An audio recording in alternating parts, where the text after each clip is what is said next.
Access, the podcast of OA. Located deep within Sector 14845 and powered by the Emerald Light of Will, the podcast of OA is your guide to the Green Lantern universe. Hosted by Lantern Myron Rumsey, the podcast of OA begins now. All right, Podcast of OA fans, we're back with episode number 170. And in this episode, Phil and I are going to talk all about the just released Green Lantern 80th Anniversary 100-page spectacular. I'm your host, Myron Rumsey, and I'm joined by my good friend Phil Bova. Phil, I don't know about you, but I am so excited to talk about this book. Yeah, me too, man. It was good stuff, and it brought back a lot of good memories from all the core issues, and they had a lot of team-ups and they had a lot of stuff going on, and I was looking forward to this when it came out this week, and I'm looking forward to talking about it. I was a little worried because yesterday my comic shop let everybody know that they did not get their Diamond comic shipment at all. They got nothing. And as it turns out, apparently there was some kind of, I don't know whether it's Diamond's fault or UPS's fault, but there's a little bit of finger pointing, but apparently a lot of stores on the East Coast didn't get their books yesterday, and there was no tracking information because supposedly UPS hadn't scanned the boxes. And so there was all this uproar about whether people were going to get their books. And then I called my local comic shop, and I got to give them a big shout out to Heroes Your Mom Threw Out Comics. They got their books in today, and not only did they do that, but they saved me one of each, all 10 covers they saved for me, which was... You said you were getting them all. Yeah, I did. And they even, okay, now I probably shouldn't say it, but I'm going to say it, but it would have been $100. He gave me all 75. Oh man, that's a good comic book guy, man, right there. That's good stuff. So when I got home with the big bag of comics, I said, "Hey honey, you know what? Jared gave me 25% off all these comics this week." And she goes, "Oh, that's great." So that was kind of the end of the story. So I didn't say how much I spent. So man, I'm telling you.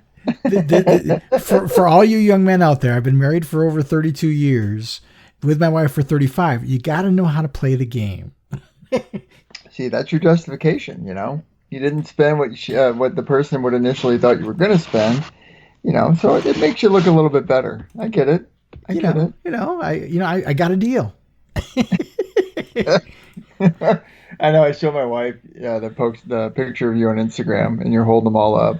I'm like, yeah, Myron got all of them. I said, that's it. I'm telling his wife.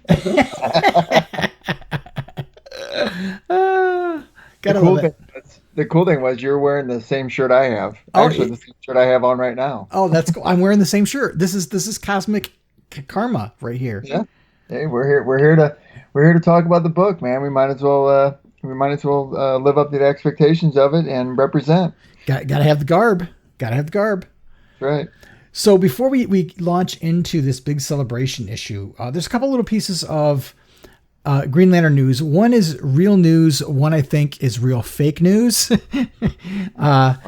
So let's get to the real news first. Not a big thing, but for those of you who are on the fence about HBO Max and wonder what kind of content's going to be there and so on, there's a lot of DC movies there, but apparently very soon, and I think it's in July, we're going to see both of the Green Lantern animated flicks that DC put out, Emerald Knights and First Flight. So that's nice that we're going to see those on there. Yeah, that's good. That's good. I like HBO Max. We signed up for it right when I found out the Snyder Cut was going to be on there, and then and then of course I found out Big Bang was on there, and I had to get it because of that. And then, they got a lot of good classic movies on there, so it's worth it, people. I mean, I know that the streaming services are divided. Who should you go with? But I mean, the Snyder Cut was a deal breaker for me. I'm going to be there the night that thing comes on. I'm right there with you. Yeah, and I will invest my time to watch it. I don't care if it's 4 or 5 hours. I will watch it. I kind of hope it's one film because I kind of want to see it that way versus chunking it. So I hope they give us some options. I did it too. I think the only thing that has disappointed me so far with HBO Max is that there is no channel for the Roku or the Amazon Fire Stick.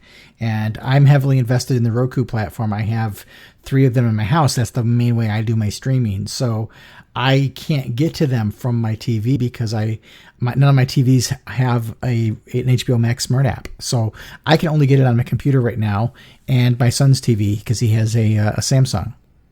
That's sad. Yeah, I use PS4 for my main. That's my main platform that I use on my big screen. So. Oh, you know what? I'm gonna have to check my Xbox because I bet you there's an app on the Xbox. I'll have to do that. Yeah, there might. You got Xbox One? Yes. Yep. Mm-hmm. Yeah, I bet you there's an app on that. I will definitely have to check that as soon as we get done recording.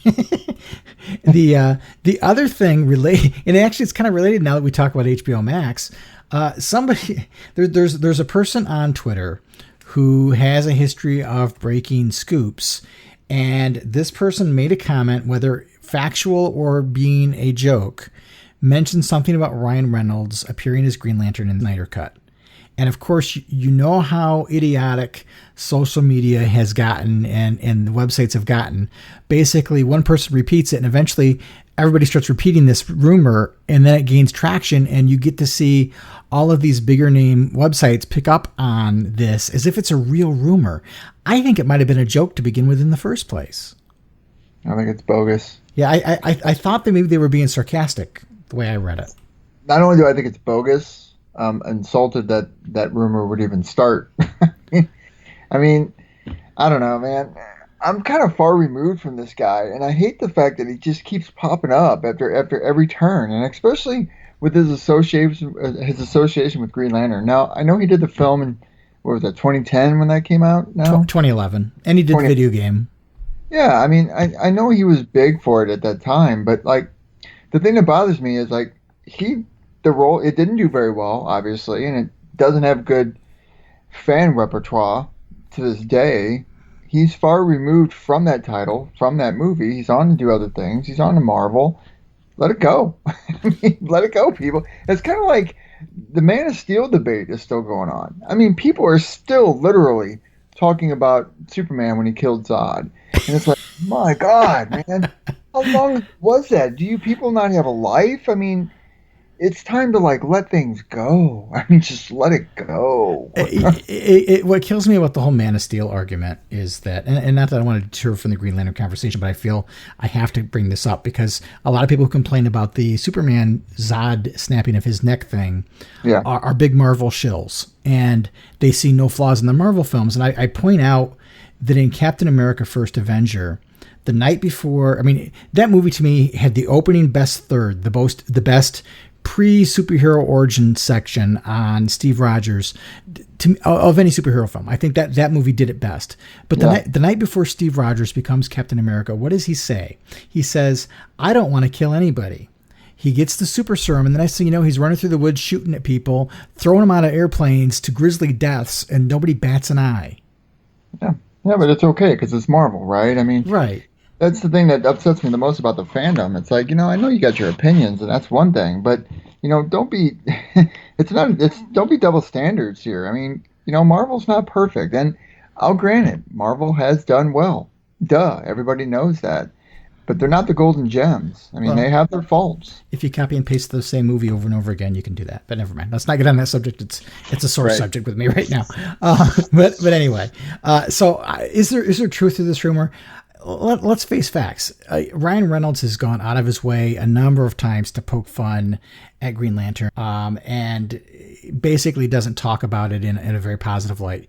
And I'm sure he doesn't want to do it because he doesn't want to revisit that part of his career. And I'm sure that Warner Brothers doesn't want somebody who's been trashing the character in the movie for years back in another movie. So why anyone would think there's any truth to this, I don't know. Well, let alone the fact that I don't even think Zack Snyder would do it. I mean, the thing of it, why would he do it? I mean, I wouldn't think that if you're going to have a Snyder cut and you're going to have a Green Lantern element to it, you can't necessarily really have Hal Jordan right at that moment in time. Maybe a little bit later, I guess. I don't know. But even in the Justice League movie, they showed that little clip of that Lantern during that big war with the Amazons and stuff. I forgot the guy's name. The one that died and the ring took off. Oh, yeah. Yalan Gur. Yeah, so even at best, what they could probably do is an Abin Sur spin in, or even have a Green Lantern Corps element to it. but that doesn't mean Hal Jordan's got to be automatically included. I mean, he could come much later, and it would still be relevant to the movie, even if you make a sequel to it, or if you have an extension of it down the line with Darkseid coming on. But Right. I don't know. I don't see how it's relevant. I don't see why it would be possible. And personally, I don't think Zack Snyder would even do that. But we don't know. So there's a couple of rumors about doing with Green Lantern, and one of them was that you were going to see Kilowog and Tomar, and then at the end of the film, after they show Darkseid during the cutscene, you were going to see Hal get the ring in scenes at the end during the end credits, and then that would set him up to be in Justice League 2. That's the rumor. well, and that's a good rumor, but you can't do that with Ryan Reynolds. I mean, that's no, because your movie came after the Green Lantern movie, and Ryan Reynolds isn't carrying that mantle anymore. So why would you put? I don't know. I mean, why would you put him in there? But I don't know why people repeat this stuff and then they take it seriously, and the next thing you know, it gets legs behind it, and then you have to fend off people from saying, "Well, so and so's going to do this." Well, come on. it took off too. It took off like wildfire. And you're right, man. It doesn't take long for the internet just to jump on the bandwagon and run with it. That's all I kept seeing on my stream. His name kept popping up. And then later on tonight, I was scrolling down and I followed the Superman homepage, and then they had posted that there's a DC documentary on there, and it's narrated by Ryan Reynolds. And of course, I was like, oh my God, I was sick of hearing about Ryan Reynolds for the most part because of the Green Lantern thing. So then I responded to the guy that runs that. I was like, oh, good God. I was like, Ryan Reynolds won't go away. And the guy said, to be fair, the documentary was in 2010. I was like, yeah, I figured, but still, it's like we can't get away from this person. Yeah, it was that Secret Origin. It was actually a pretty good documentary, but they had him because he was going to be in the Green Lantern movie. They used him as the narrator for that documentary. It still didn't help his cause. No. Hey, he got a good marriage and family out of it. So yeah, and there it is. Anyway, let's take a quick pause, and when we come back, let's start talking about the 80th anniversary 100-page super spectacular #1. I have to pause in the title because it's so long. It is, but yeah, cool. All right, welcome back, fellow Owens. This is Phil again with your Green Lantern fun fact, and here we go. This is a good one. One of the most obnoxious, arrogant heroes in all of comics, Guy Gardner, wasn't always that way. When a dying Abin Sur crash landed on Earth, his ring identified two humans who were worthy of joining the Green Lantern Corps, Hal Jordan and Guy Gardner. The only reason Hal was selected over Guy was that he was closer to where Abin Sur had landed. Hal would eventually befriend Guy, and Guy was designated as Hal's alternate. At this point, Guy was a perfectly reasonable, likable character, and it was easy to see why the ring chose him. Then things took a turn for Guy. After enduring several serious injuries, including a head injury that left him in a coma, Guy returned with a drastically different personality. He was now a hot-headed, self-obsessed jerk who took as much glee in tormenting Hal as he did in fighting bad guys. It's bizarre to think that the most iconic version of a character has its origins in brain trauma, but it's sort of a fitting for a character as noxious as Guy Gardner. And I think we all can agree, Guy Gardner fills that role perfectly. And there you have it, another Green Lantern fun fact brought to you here, the fellow Owens at the podcast of OA. All right, guys, we are back for our conversation on the Green Lantern 80th anniversary super spectacular 100-page extravaganza. And if you look at the creative talent on this book, I think almost everybody associated with Green Lantern over its history that had any real impact on the character has been brought back for this book. Wouldn't you say, Phil? Oh yeah, I agree. There's just the names on this are awesome. And it's kind of like, I wish I could have been there in the meetings that were being held about this when they had all these people and they were talking to them and like, hey, we're going to get such and such, and they're going to do this one, and such is going to do this one. It's like all that creative talent in this one book, man. It's like a cesspool of awesomeness.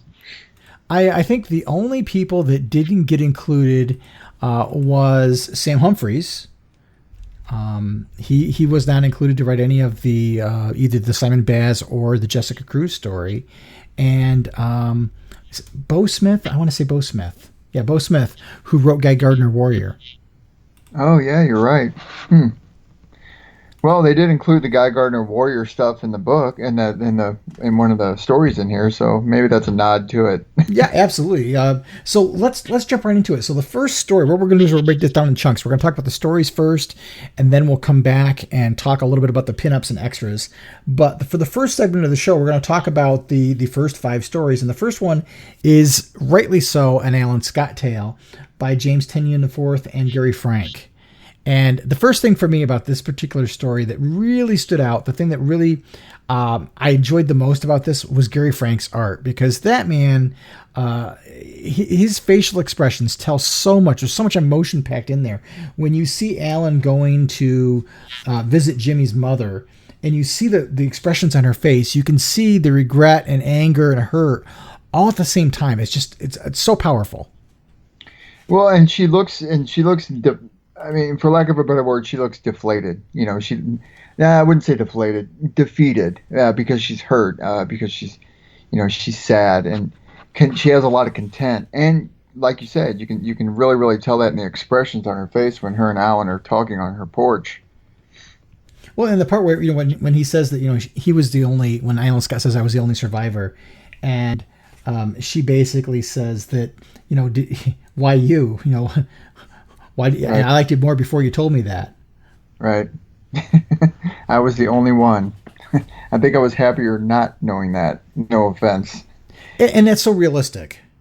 Right. What's cool about this too is the time frame it exists in. I like how they show her smoking. She's sitting on the front porch smoking. You don't see that very often in comic books nowadays. Because it's usually frowned upon.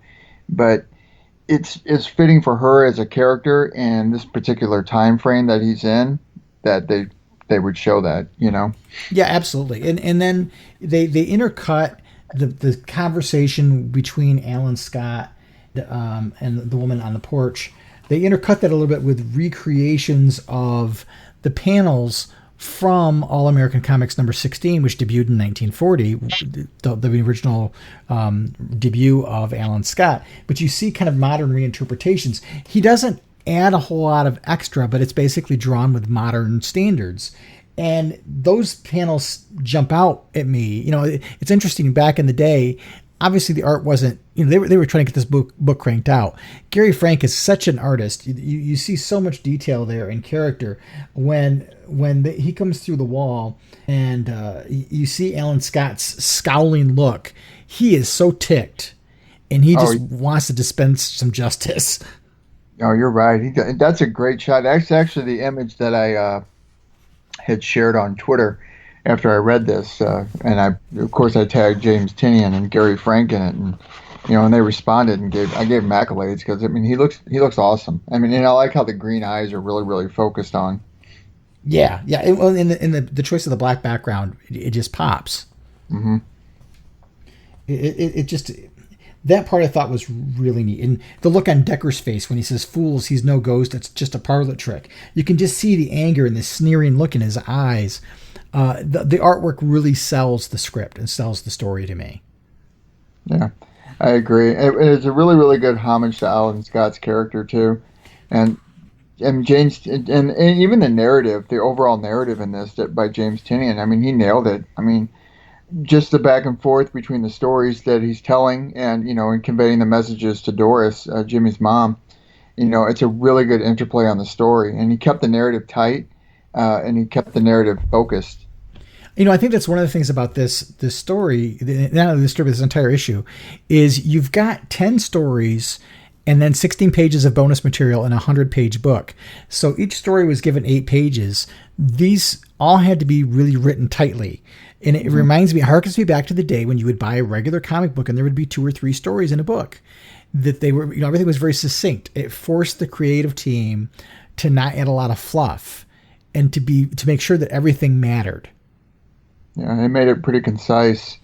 What'd you think about Alan's ring?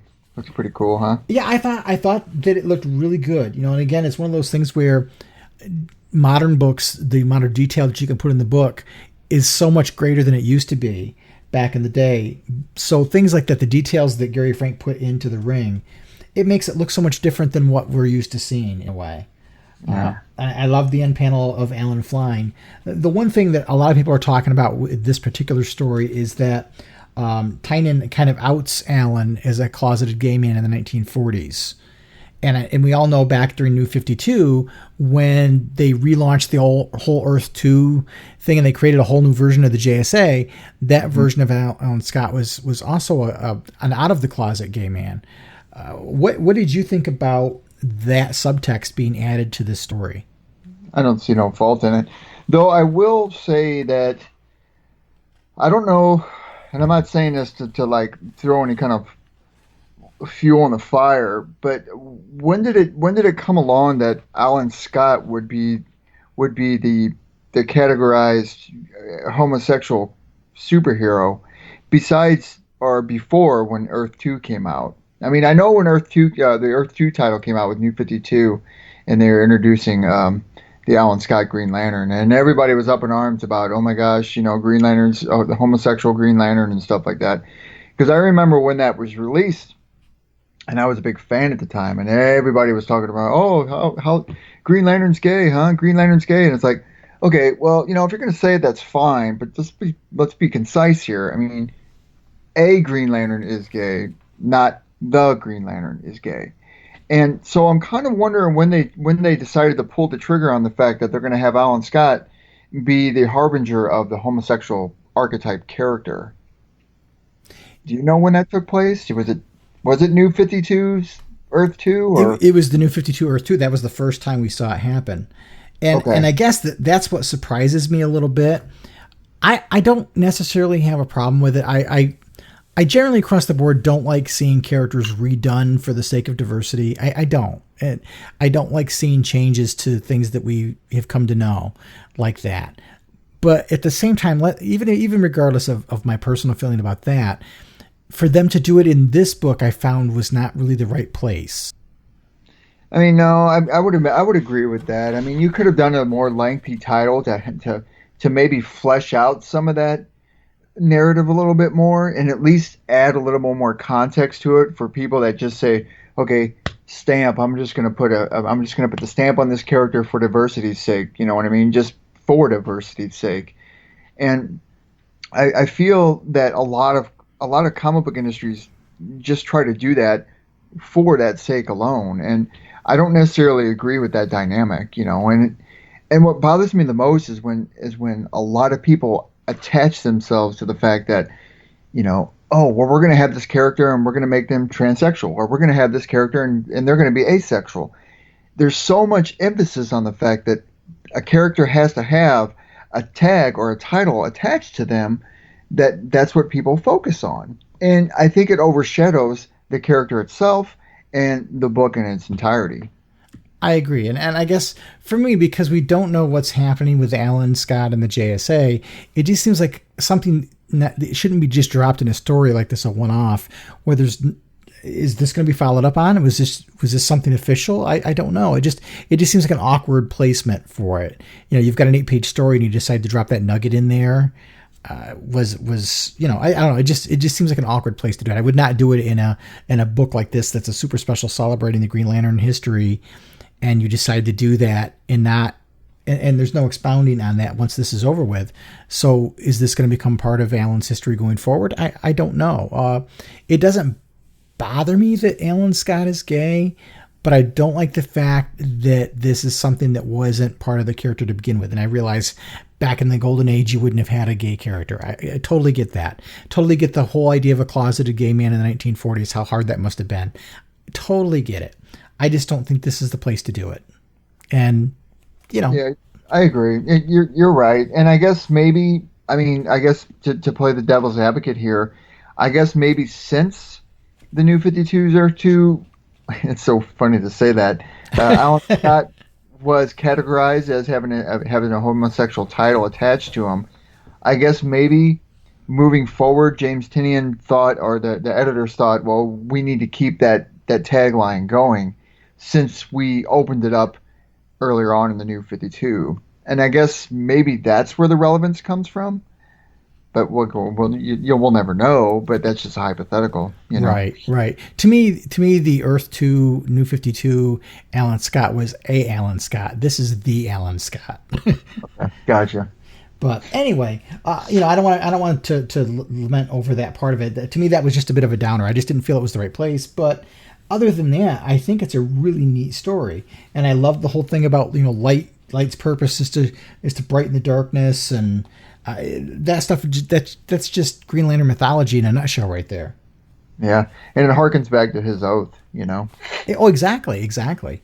So after that story, we get the Hal Jordan and last written by Jeff Johns and Ivan Rice, which this was one when they announced that I was really excited about because that's one of my favorite creative teams. And everybody knows the Jeff Johns era was kind of the gold standard that everybody judges Green Lantern books by these days because it was such a popular run. I mean, I don't think there's been a time during the 80 years of Green Lantern's existence that there was ever a time that character was more popular than during the whole Jeff Johns era.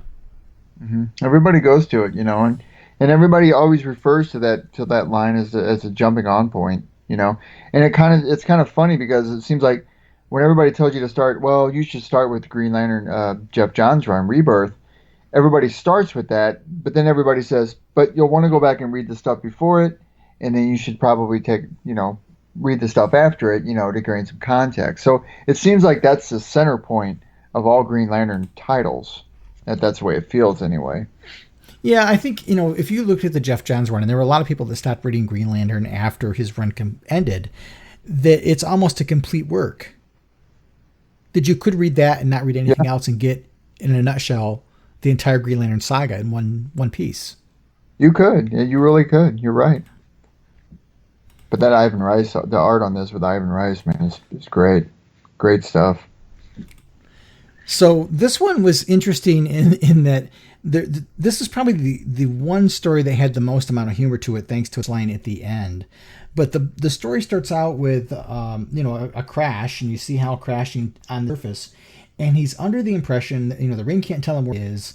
Hal has no idea where he's landed because he is suffering a little bit of damage trauma from an explosion when he was fighting against the Sinestro Corps Warworld. And he crashes, and he's under the impression that he's only got enough power to send the 3 virtual messages. The premise of this is great because this, you take a character like Hal who does not wear his emotions on his sleeve. He doesn't bare his soul easily. And you put him in this situation, and he's forced to make a decision about, well, if this is the end of my life, who are the 3 people that I want to send a message to, and what am I going to tell them? And that's such a great potential for a story right there. It is. And then who does he tell first? Everybody. I thought that was the case of Hal being dutiful. Well, yeah. He's going to put a call out first. That's the first thing. Mission priority number 1 is to try to see if maybe there's a chance I could get rescued. And he doesn't. He can't bring himself to be too emotional about it, and so he just says it's been an honor, which to me that's classic Hal. There's some humility in that, and he's got the construct up there of all of these different members of the Green Lantern Corps and the Blue Lanterns, which is nice to see St. Walker and Brother Worth in there as well. Yeah, that was cool. I was happy when I saw Brother Worth. I was like, yes, probably the only time we're going to see him in like who knows how long moving forward. But hey, it's always nice to see him coming back. And the one thing, as I'm reading this, I didn't pick up on it. But if you notice, Ivan Reis is really smart. There's no green aura around Hal. Oh, yeah, you're right. There isn't. So, reading the story, though, I'm so pulled into the story itself. I didn't pay attention to that in my first read through. So I'm along with the ride for this whole thing. Not realizing, well, Hal's on a planet that's got an oxygen atmosphere because he doesn't have an aura around him. Duh. I've been reading Green Lantern for over 45 years, and I didn't pick up on this. Me, I'm the guy that notices when they do the eye color wrong, because I'll point that out later on. But then he decides to get a little more sentimental, emotional, and I know you're going to feel the same way I do. Why him? I mean, why him of all people? Right. Why Batman? Why not Ollie or Barry? They're his best friends. That's kind of the one thing that made me. that upset me the most about this book. And it's like, you can't make a book these days without having to introduce Batman into it. I mean, it's like, for God's sakes, man, it's a GL80 book. You could easily put somebody else in there, like you said. I mean, Barry Allen would have been a perfect fit for this, or Allie for that matter. Now, granted, there's another story in here with Allie in it, so okay, put Barry in there then. I mean, him and Barry have had this repertoire that go back for a long time, and they're always really, really, really, really good friends. I just don't understand why they wanted to choose Batman of all people. But it's like almost like Batman has to appear in everything, and he has to have his finger in everything, and I just don't like that. I think, if you go back to Green Lantern Rebirth, Jeff Johns has always had something about the Batman-Hal relationship. And I get it. It's the whole Batman uses darkness as a weapon, and Hal's job is to lighten the darkness and so on. And they're oil and water trying to be mixed together. But I don't know. The one thing that really got me was when he said that, without you, I'd probably be dead already, or worse, I'd still be Parallax, which I call BS on that one. Yeah, to me, he doesn't owe Batman. I mean, and I'm saying this just because I want to be a biased fan. He doesn't owe Batman an explanation for anything. I mean, Batman's been nothing but, I wouldn't say hard on Hal, but he's been nothing but skeptical of him. I mean, this goes back even to Rebirth, I mean, that was that whole scene where he punched him in the face or whatnot. And it's like, they have their relationship, and I'm okay with that. And I'm okay with that relationship being the way it is. But he doesn't owe Batman any kind of explanation, let alone the fact that if he's given 3 messages to send, why the hell would he send one to him? He doesn't owe him anything. I mean, if anybody, he owes Barry, so I don't know. I could have seen it be the entire Justice League. And that would have been a decent choice. I mean, of course, you'd have to put Batman in there just because, but, that would have been a decent choice. I mean, the good thing about this is at least Batman didn't talk. We had to listen to him. And the last message was the one that I was looking forward to. It had to be Carol, it just had to be. And she looks awesome. I love her outfit right there. I love the hat with the Star Sapphire emblem. She looks awesome. So I was reading this book on Tuesday when it came out digitally. And so when I read it, it didn't show me her name. And at first I thought it was Cowgirl. I'm like, wait a minute, wrong color hair, and it's got the Star Sapphire logo. But boy, does she look like Cowgirl because of the clothes she's wearing. I don't think I've ever seen Carol Ferris in a cowboy hat.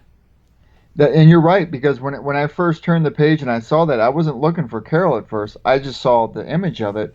And the first thing I thought of was Cowgirl, too.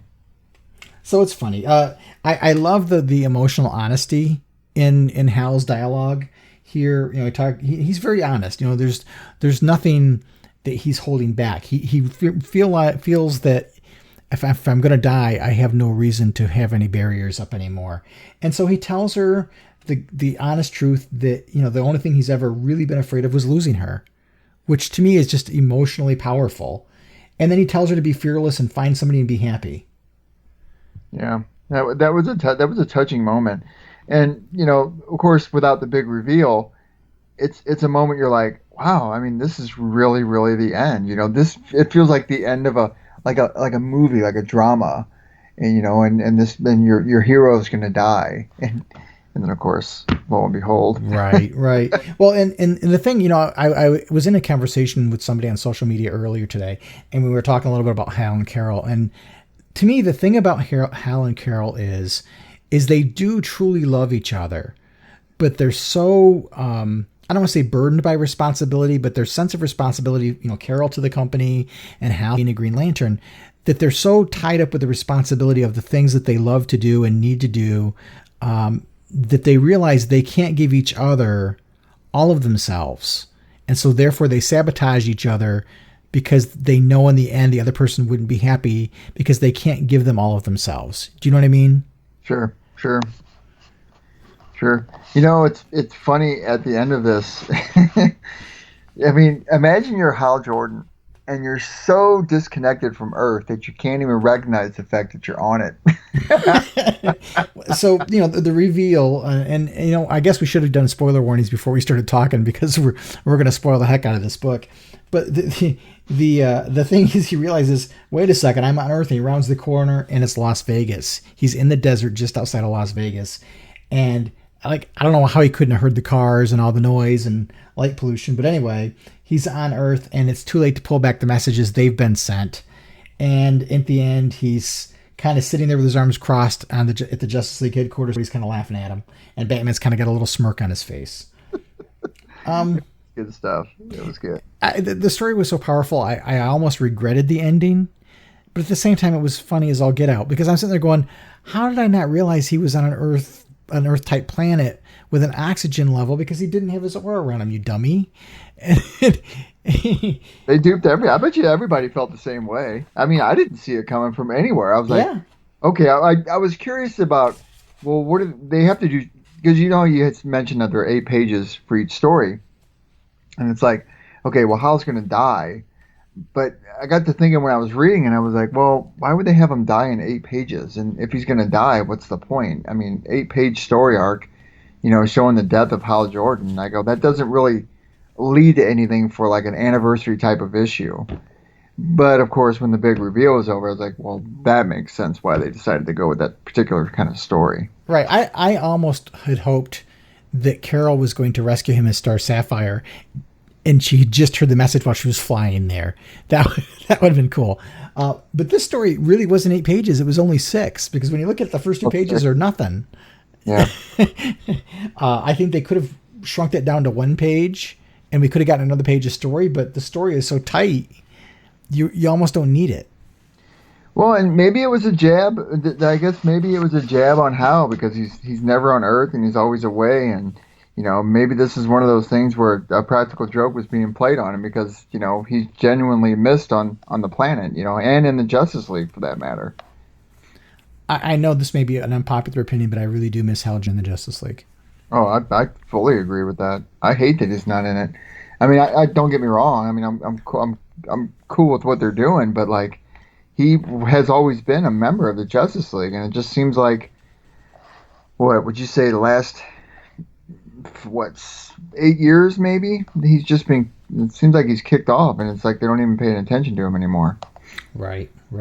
So next story is a Sinestro story by Cullen Bunn, and I was so glad to see Cullen Bunn be doing Cullen Bunn's name attached to another Sinestro story, because to me, even though Jeff Johns kind of retooled that character and revitalized it for the modern era by adding the whole Space Hitler piece to it, Cullen Bunn to me is the definitive Sinestro writer. Yeah, he did good when that line was written. I mean, I like Cullen Bunn. I've read a lot of his stuff, but I thought he did wonders with the character of Sinestro, and he pulls no punches in here too, especially having Doug Mahnke on artist, because I love Doug Mahnke's art too. I mean, he does great characterizations. Yeah. Another example of such a great creative team brought in for another story. And in this one, it's interesting because you get Sinestro's perspective on things, because he's talking to, I don't want to say a no-name Green Lantern, but he's one we don't know who he is.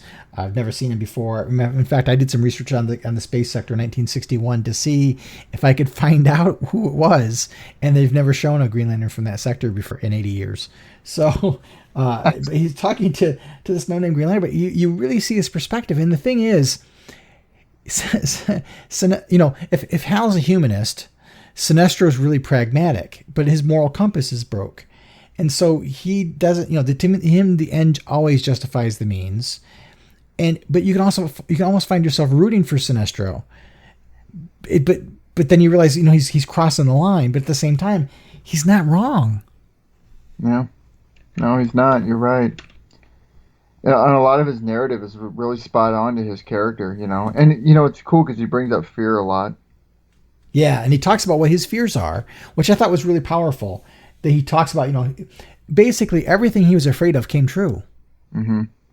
And you're right. It goes back to his justifications for his actions.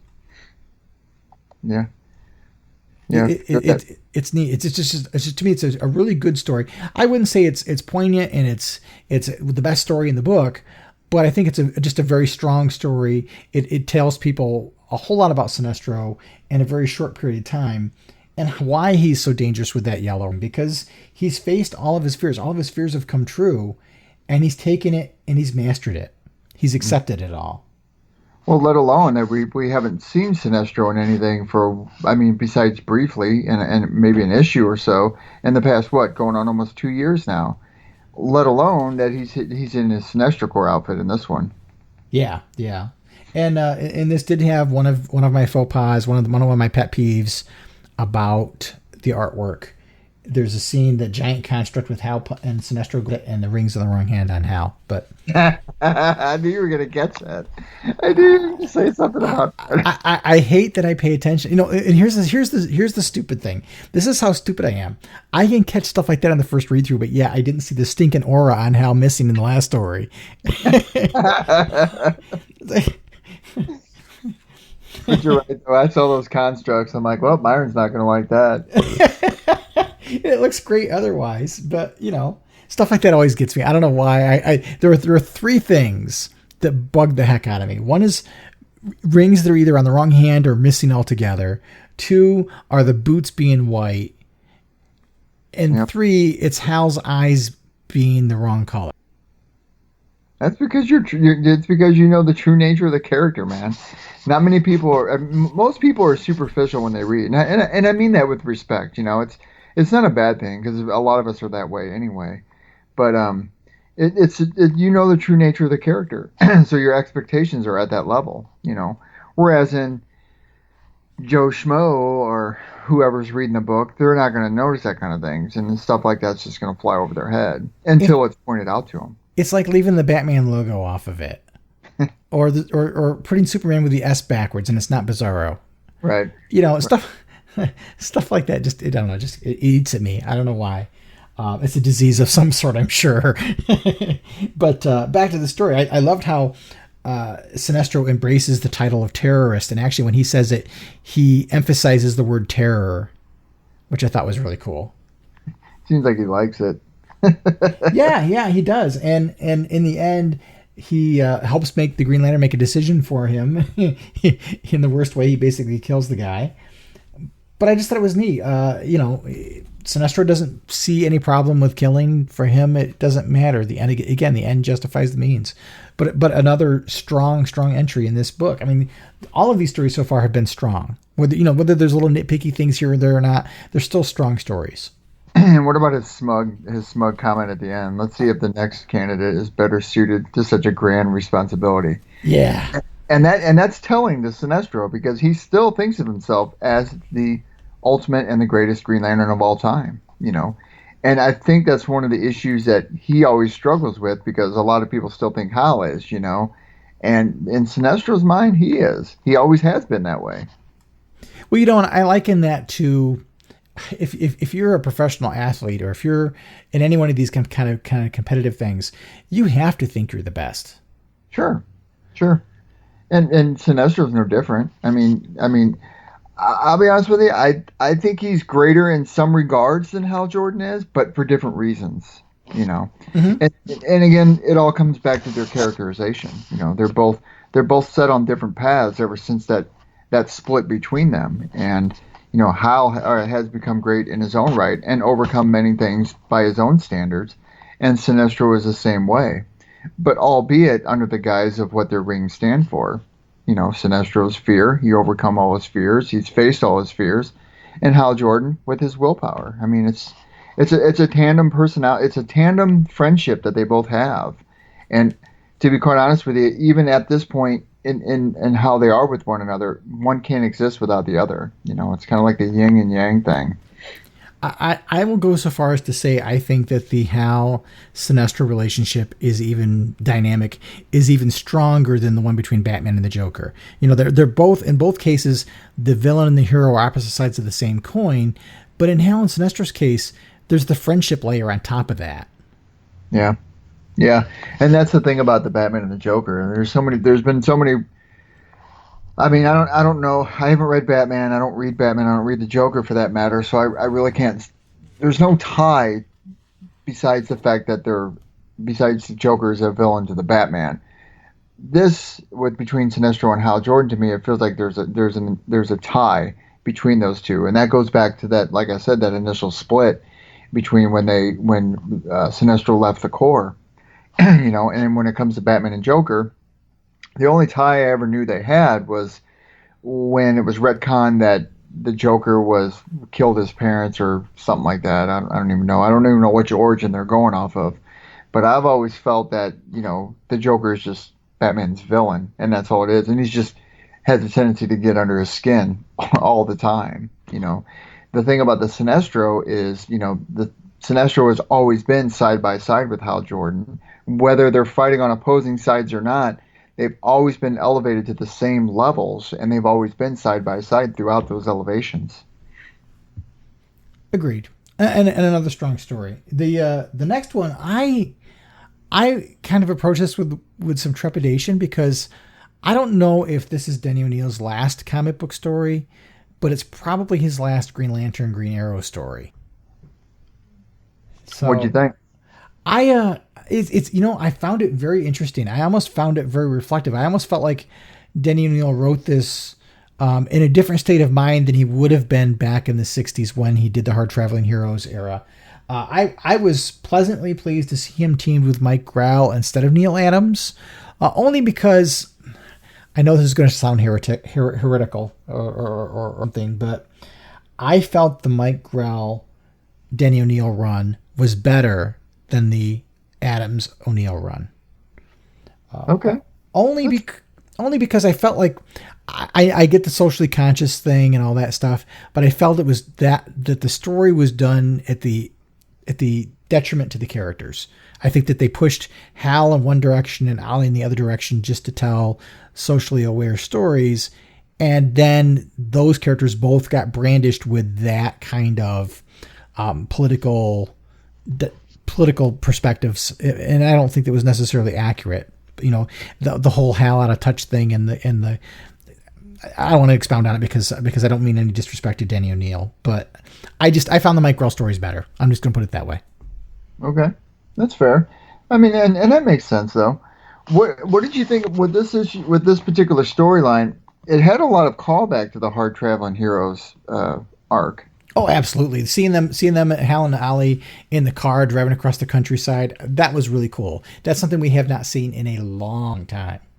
Especially a Cougar, man. What a great looking vehicle. Yeah.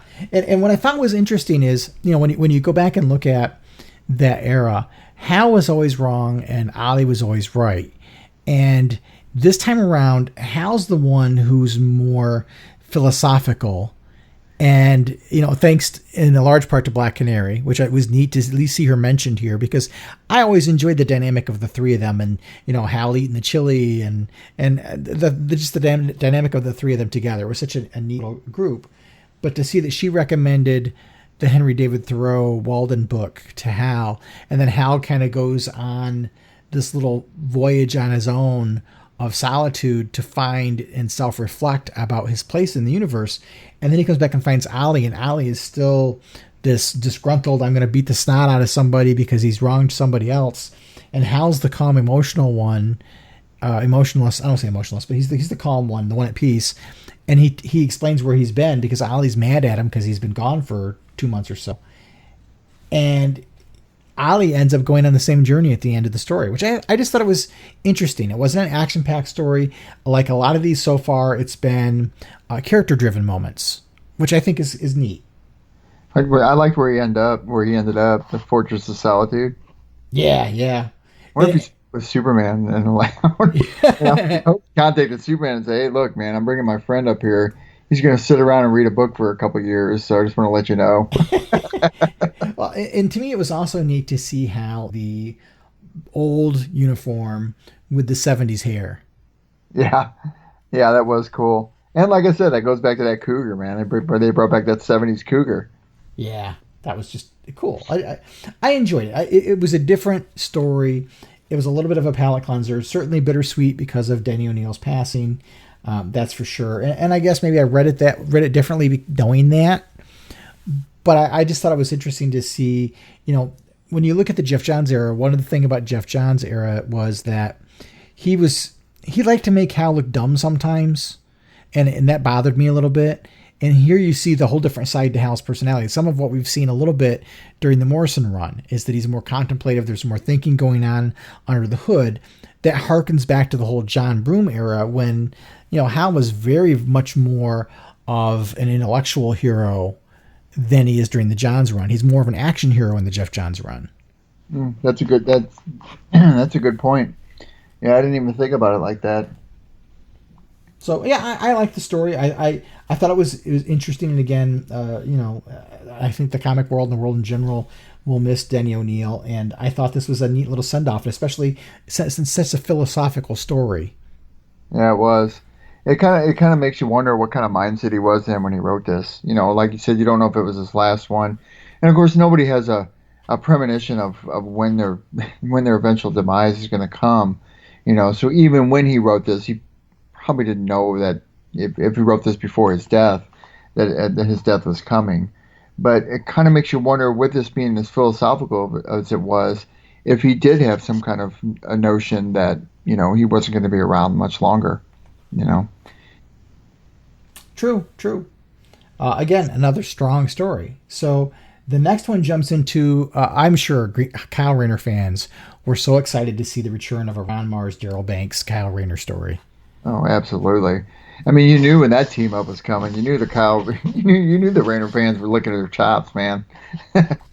Yeah, and again, this is another personal story. It's all about legacy. It's all about, and I think you and I talked about it when we did a review of some of the Kyle Rayner stories, in that Kyle early on didn't really understand the legacy that he was trying to live up to. And as he got the realization, as he got exposed to different elements, as he gained experience, he suddenly realized how important it was that he do honor to what came before him. And you really see it here. And you see, Dan in the warehouse with him, kind of pointing some things out to him about, it was important that you carried the torch kind of thing. I thought that was neat. The distraction of the little giant robot guy aside, that was really just a plot device to put some action into the story and move it along. But sure.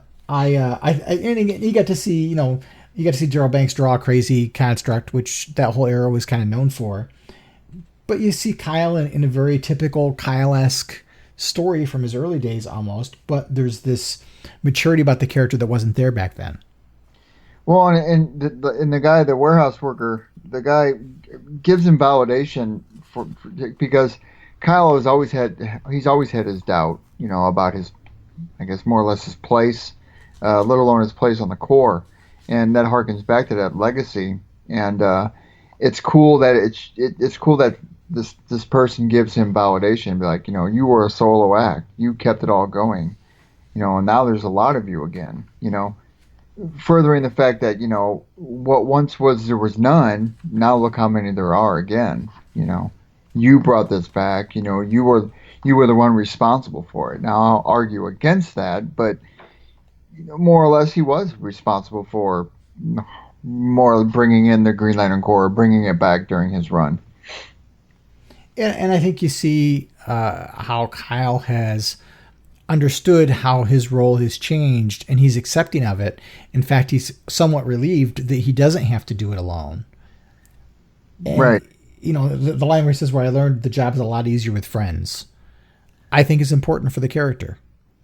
And I'll also say that I think Daryl Banks is the only one that can draw Kyle Rayner's mask.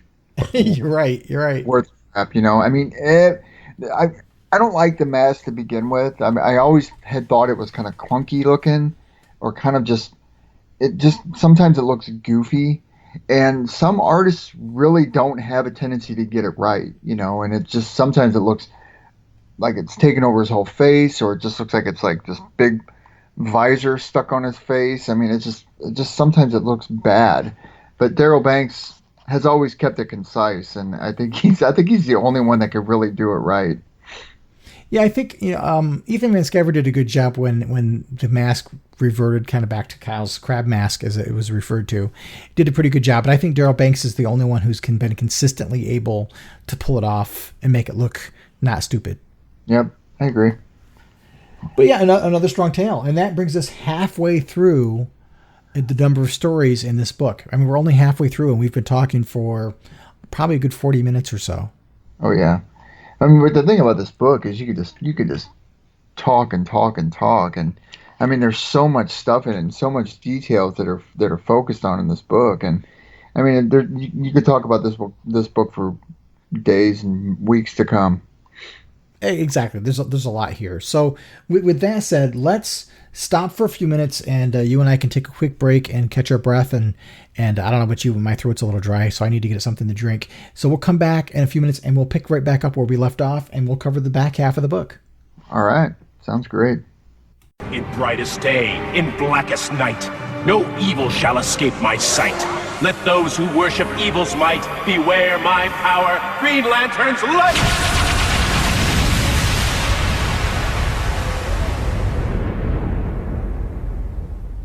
All right, Phil. Well, we're back to talk about the second half. And, you know, I did not look at the credits on the inside cover of this book to tell who was writing what. And I really didn't pay attention to too much of other than what got released, some of the people that were doing things. So I didn't know going into the story that it was a Peter Tomasi story. And as I'm reading, I'm going, boy, this feels like a Peter Tomasi Green Lantern Corps story. So I was happy when I got to the end. I'm like, yes, nailed it. But this one is a whole Guy Gardner and Kilowog centric story by Peter Tomasi, and loved it. Loved it. Another great story. Yeah, it was probably my top three. My favorite one was the Alan Scott one, and I really liked the Hal Jordan one. I liked the Venditti's a lot too, and then this one was probably real close with Venditti's one. But I mean, this one makes me like Guy Gardner a little bit more, and wish that he was around a little bit more often. Yeah, it was fun, you know, seeing him in the bar with the young recruits and the younger guys and telling stories which may or may not be true. It's exactly what I would expect, you know. I thought it was interesting that this one came after the Kyle Rayner story, because part of the Kyle Rayner story was that Kyle's purpose on Earth was to retrieve some Warriors stuff to take back to Guy to adorn the Warriors bar on Oa. So when this story opens up, it's the Warriors bar on Oa. So I thought that was really kind of cool. It dovetailed nicely together. Yeah. You know, maybe he's got that stuff by then. Maybe Kyle delivered it to him. Yeah, who knows? And, you know, I love Kilowog. And I was so happy that at least one alien Green Lantern got some representation here. And especially it being Kilowog, because he's been one of my favorites, if not my favorite. And you see him, you know, he's not happy. Something's bothering him. And you know how Kilowog is. He's a big-hearted guy, even though he's got a gruff exterior. But when something's bothering him, he's not going to put that burden on anybody else. He's going to shoulder it himself. and I like their banter. You know. Oh yeah, I love it. Like, what do you want? Obviously, not to work out on that machine. And then, you know, they get called by Salak, and Salak is sending them out because Ismat, Cole, and Arn are supposedly captured. And the two of them go out and basically that's what Kilowog wants. He wants to beat something up. He needs to get rid of some frustration and anger. So he says, we'll get him out of there, Salak, but we can't promise I'll be quiet. And then Guy goes, don't worry, I got things under control. And Salak goes, sigh, why am I more concerned now? He calls him a pug. He calls him a Wago. What's bothering you, Wago? Yeah, the big pug thing I thought was hysterical. Yeah. I love the chemistry between them. And Guy Gardner has that, you know, for as brash as he can be and as annoying as he can be, he adds moments of levity that are just, I don't know, they lighten up the darker stories and they make you chuckle and laugh as you go along and read. He helps carry the story. It lightens the mood. It's so much better than when he used to be insulting and annoying. This isn't insulting and annoying. This is comical. It is. And he kept that alive even with the Red Lantern title. Yeah, I mean, he was the same way in that too. So I love the fact that when they get there and they fight these guys, the whole thing is fake. The planet is Mogo, who's turned himself. He even is trying to make himself smell like Bolovac's Vic, Kilowog's long dead home planet. And we get to the crux of the story in that Kilowog, what is bothering him and what's been eating at him is the fact that that particular day is Kilowog's birthday, which just happens to coincide with the same date that his planet was destroyed. And so for him, it's always been difficult to celebrate another year of life when it's the day that he lost his family and everybody he knew. Yeah, and everybody's there. All the main ones are there, and you got Hal Jordan, you got Kyle Rayner's there, Jon Stewart's there. The only ones missing are Simon Baz and Jessica Cruz. Well, you said main ones. So touche. Wait a minute. Let me rephrase that. The only one's missing is Jessica Cruz. I'm kind of sad she's not showing up. Did I see anybody else? No, nobody else. But and it's funny. I think this is the only time in this entire issue you see the Green Lantern Oath. You are right, especially when they're all standing there with their rings held up. Yeah, and that's like a callback to that cover. Wasn't there a cover with their rings all up like that on the Green Lantern Corps book, and they had all their rings going up? Yep. Yeah, that was cool. But to me, this story's had so much heart. And I'll agree with you. I think this was one of my top 3 stories. This one and the Jeff Johns one and the Robert Venditti one, which was my favorite story of the entire. There was so much heart there. It wasn't a big, meaningful story, but again, like a lot of the stories in this book, it's very character driven. This is showing you why the Green Lantern characters are so great, why this universe is so great, and it's things like this that it's a character with a big heart and what his friends and comrades will do to relieve his burden, even when he's afraid to share it with himself. Yeah, and it was good to see Mike Mogo. I mean, you haven't seen Mogo in how long now? Right. You haven't seen anybody in how long now, and just might as well just preface it with that. Right. And to me, Peter Tomasi is one of the unsung heroes of the Green Lantern mythology. He was really crucial to the Return of the Corps and Hal Jordan back in the day. And his run on Green Lantern Corps, I loved it. I really felt he told some great stories. He fleshed out the Corps. Helped bring some new characters in that are still really popular, like Izamat Cole and Vath Sarn. Their story, their whole arc in that series was great. I loved this entire thing. To me, this was very nostalgic to some of the brighter days of this mythology. It is, and hopefully, maybe it's a precursor to them bringing back a Green Lantern Corps book. Wouldn't that be nice? Wouldn't that be awesome? So the next story is this one is a big story for people who love the Justice League animated series, really loved the whole Jon Stewart Hawkgirl relationship, and this story is even written by Dwayne McDuffie's widow, Charlotte McDuffie, and Chris Cross helped with the story and did pencils, and it has a very animated series look to it, and in terms of animated series, it reminded me a lot of that. It does. And it's cool they use Dr. Polaris in here, too. Yeah. Did you get the Easter egg? No. I'm going to say no, since I obviously don't know. Okay, what was the name of the mineral that they're detecting? I don't know. Hold on, I got to find it. I got to go to that page. The Milestonium? Milestonium, yes. Is in Milestone Comics. Oh, gotcha. There you go, man. Look at you. I thought that was a neat little touch. I'll be honest, the story was probably the lightest of the bunch.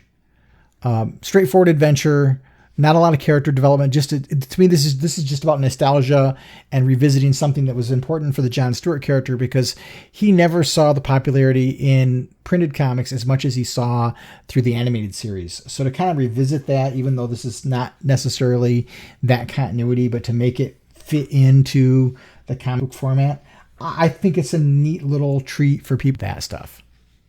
And the relationship between him and Shiera, I always thought they had a cool relationship too. So I've always thought they were fun together. I always thought they were a good fit, and their dynamic worked really well, especially in the animated series, like you said.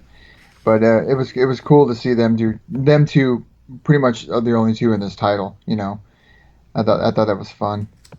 Yeah, it was a fun little story, not deep, not meaningful, not a character study. It was just a short little adventure thing, so you got to see the two of them together. To me, this was just about nostalgia, and there's nothing wrong with that. No, it works well, especially for Jon Stewart. I mean, sure, he's still, you still see what he's up to nowadays and stuff like that, but it's different when you see him partnered up with somebody who he's had a long-standing relationship with. True. Now, the next story, to me, this was the story of the book. To me, this was the best story in this entire issue. And this one stars the Four Corpsmen. It's a Robert Venditti, Rafa Sandoval collaboration. I'm gushing about it. What were your thoughts?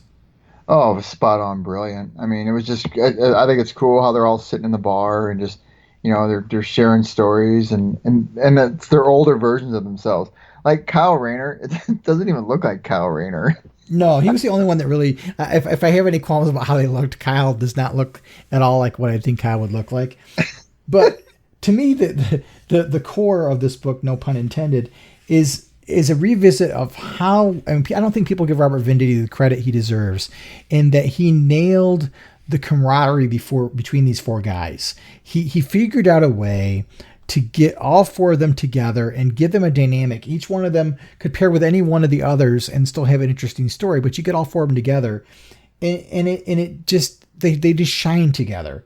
And yeah, Guy's not there. He's late, air quote late. And they're sharing some stories and you get the sense that they've been doing this for a while now. And they're reminiscing. There's, they tell a story about Evil Star. And then they're talking about things, and there's even the colorful stuff that goes on where Hal talks about forging the ring from his own willpower, and John and Kyle have made a bet as to how long it would take before Hal would bring it up. It's fun stuff like that. There's the gentle ribbing, but there's that mutual respect and admiration of each other. Guy is doing a flyby wearing nothing but his ring. Yeah, I mean, because the conversation turns to Guy because he's not there, and the whole thing, long time no peek, Cindy, and they all say it at the same time. It just, that was such a great, funny moment because you can see it totally happening, and they all had their own thing, and Kyle brings it all together by saying, we all had our thing we did best, and I just thought that was great, and again, it was. I don't know. It was just so rewarding to think about the idea that these guys would still be together even though they don't have the rings, and they would still find reasons to get together. It isn't. They're like veterans that get together and share old war stories, but not just because out of a sense of duty. They do it because they honestly love each other as friends. Right. And that end page was touching. Well, and then it's, they did a callback to the whole thing about, four legs on a table and so on. The four walls on a house and four seats in a Mustang GT. And then they have a joke about the fact that the table they're at doesn't have four legs. It has a pillar. And they're on their way out and, they drink Guy's beer. And then you find out they're there together and they do that whole shtick and it's in front of Guy's tombstone. I'm like, this was such a neat little story and it's fun and it's happy and light and you wonder what's going on with Guy, but you don't really have an idea what's going on. And you flip the page and that big meanie Rob Venditti stuck a knife right in her heart and turned it and twisted it really good. Did it on purpose. But again, the whole thing in them forever. Okay, I'm going to admit it. I teared up a little bit. Did you? Yeah. I got a kick out of John's comment about Batman. Yeah, I did too. Who needs a Batman when you got Guy Gardner? Yeah, I even sent that to Venditti and tagged him in it, and he made a comment to it. He responded back, and because I loved it. I thought it was a cool jab. I did too, and I just I sometimes I feel bad for Robert Venditti because I don't think he got a fair dealt to him. It's hard to be the guy that follows the creator who had the most popular run on a franchise in history, and you got to follow that. And all the books have been canceled pretty much or turned over to a new team of people. So you have no sense of continuity and you're supposed to follow it. Of course, everything you do is going to be compared to that. But I think as much as the New 52 arc of Green Lantern whole run there wasn't necessarily Robert's best work, and for reasons which are not, his name's on the cover, but there was a lot of outside factors there. But when you get to the Rebirth run, the Hal Jordan, the Green Lantern Corps book, to me was great. Sure, it had Hal's name on the cover, but it was really a core book, and it was about these four guys. Nope, I agree. I still miss it to this day. As a matter of fact, I go back and reread them every once in a while because I miss seeing all the characters in it and stuff. And I genuinely still do miss Venditti on the title. I kind of wish and hope that somewhere down the line he might get involved with this again. And I seriously doubt he will. As a matter of fact, he just got done writing Justice League, if I'm not mistaken. Yeah, I think the last issue of his run of that just came out today. Yeah, and I need to get caught up on that. I haven't read the last few issues of that, but I something about him. I wish he'd come back and do more of the Lantern stuff and expound on it a little bit further. I mean, to me, the ultimate moment was when the Zod came in, and that was just such good stuff, man. Yeah, it was such strong material then. He he's been pretty hard on himself, but I don't know what he's going to be doing. If you follow the rumor mill, that whole 5G initiative got canceled, and one of the reasons why Rob was being taken off of Justice League was to start focusing on some of the 5G stuff, and that he was going to be one of the writers writing some of this new continuity thing, and that there were a number of creative teams that were working on those books that have now been told to stop. So what he's going to be doing in the future, I don't know. It's going to be very interesting to see what happens as this year progresses and what comes next year, because obviously they either have to shift their plans, modify them, or drop them altogether. I would assume he'll still stay on Hawkman title. He's doing really, really well with that book. I would assume that'll be one of his main books. But outside of that, man, like you said, man, there's no telling what. As a matter of fact, they're so secretive, we don't even know what's going to happen to Green Lantern after season 2 is over. Nope. All we know is they extended it back to 12 issues, and that's it. Yeah. But anyway, to me, that was the rock star of this entire special. Agreed. Loved it. So the next story is a Jessica Cruz story called The Voice, and I was surprised they didn't bring Humphreys back, because he really had the only run on both Jessica and Simon, other than obviously Dan Jurgens at the end. But this is Mariko Tamaki, and I am not familiar with her work or Mirka Andolfo as the artist. And that was one of the things I thought was odd with this story and the Simon Baz story, is all the other creators have a history with the characters except for these last two. I like the art. I like the artwork in this one by Andolfo. I thought they did really, really well. The thing that I liked about Mariko Tamaki is that she stayed true to Jessica's character with her battle with her anxiety, and it brought back that whole part where her friends were killed, and murdered right in front of her and stuff like that. It kind of brought all that kind of messaging back to what kind of premeditated her first initiative into being a Green Lantern, or Power Ring, and then / Green Lantern. But I thought that was cool how they harkened back to that. I don't want to be a downer, but I'm not a big Jessica Cruz fan. So Sure. To me, I just thought it was retread with nothing. There was nothing new here. So I was a little disappointed in that regard, because it didn't give me anything else to pick up on. And then to me, it had one of the problems, one of my criticisms of the Green Lantern's run. For example, at the end, Jessica creates a knife construct, and Simon Baz is like, "This is awesome and amazing." Well, it's just a knife construct. I mean, big friggin' deal. So what? It's a knife construct. Why? What are you talking about? It's Simon Baz, man.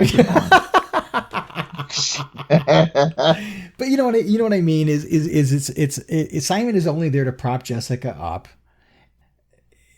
She's not doing anything spectacular, but he makes it look like, he's there to make her look bigger and better than what it is.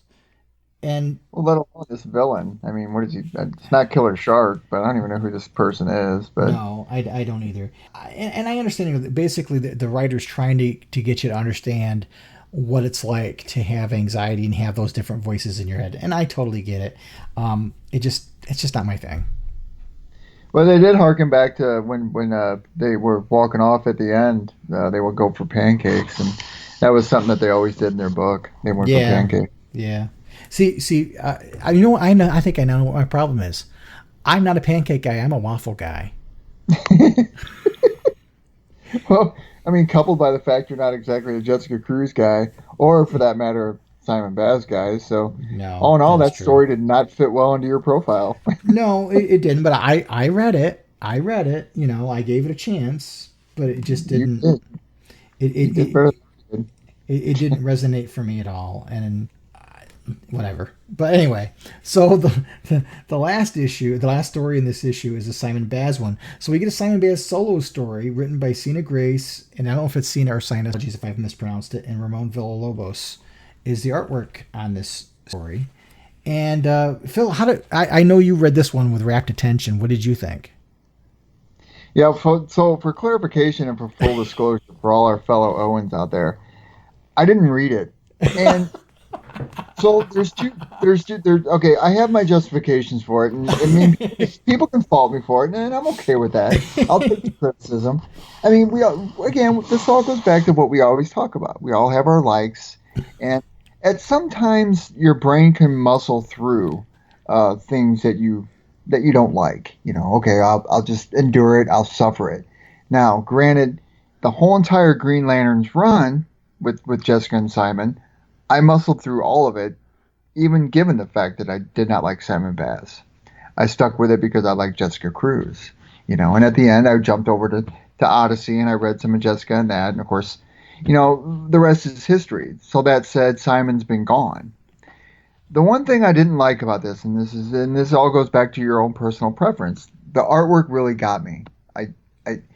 It felt like a kid's version of a Simon Baz book, and I mean, I hate being that critical on it, but art is all part of a category that we're all objective to. We like it or we don't, and sometimes artwork has a tendency to throw or put a spin on the narrative, and if you can't get past the artwork, I don't know how you are.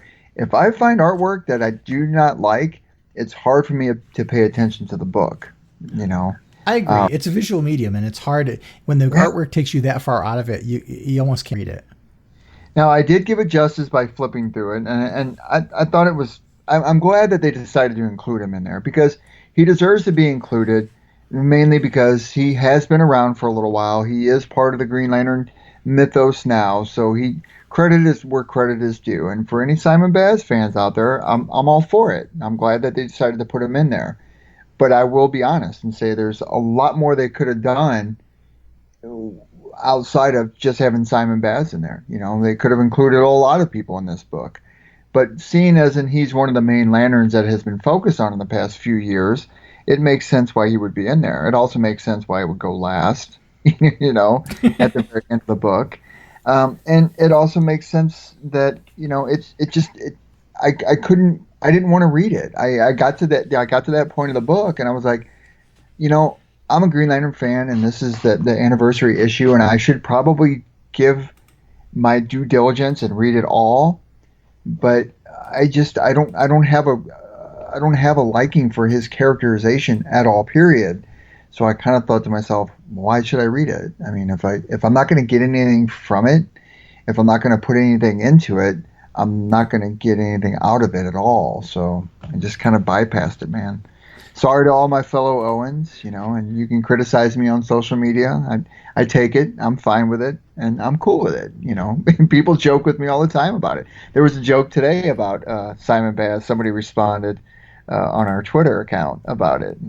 And I chuckle because it's great, and when I was on the other podcast talking to Donnie and Adam, they poke fun at Simon Baz just as much as I do. And it's like, okay, I'm not alone in this boat, but he's a character I can't get my time or I can't get my head around. So I'm almost going to apologize for putting you on the spot because I knew you had said on social media earlier you hadn't read it. So I was like, okay, when we get to this, I'm gonna toss the ball to you, and I know you're not going to be able to do anything with it. No, but it's cool because here we are, we're fans. Myron, you and I have been good friends for a long, long time now, and I will own up to it. And I will own up to anybody who says anything to me.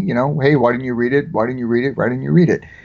That's why. And I'm sure that other fans out there, the true fans, the ones that read the books, I'm sure that they can relate to that. I mean, sometimes there's characters that just come along that you don't have an attachment to whatsoever. I've always had a thing about Batman. I'm probably the only one on this planet that hates Batman with a passion, and I catch the heat because of it, and I'm okay with that.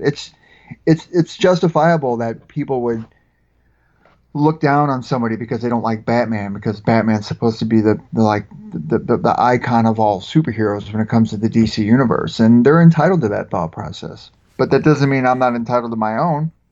When I put Superman on that pedestal higher than I do Batman, so it's just I understand, and I'm cool with it. I own up to it, and I will take my medicine, man.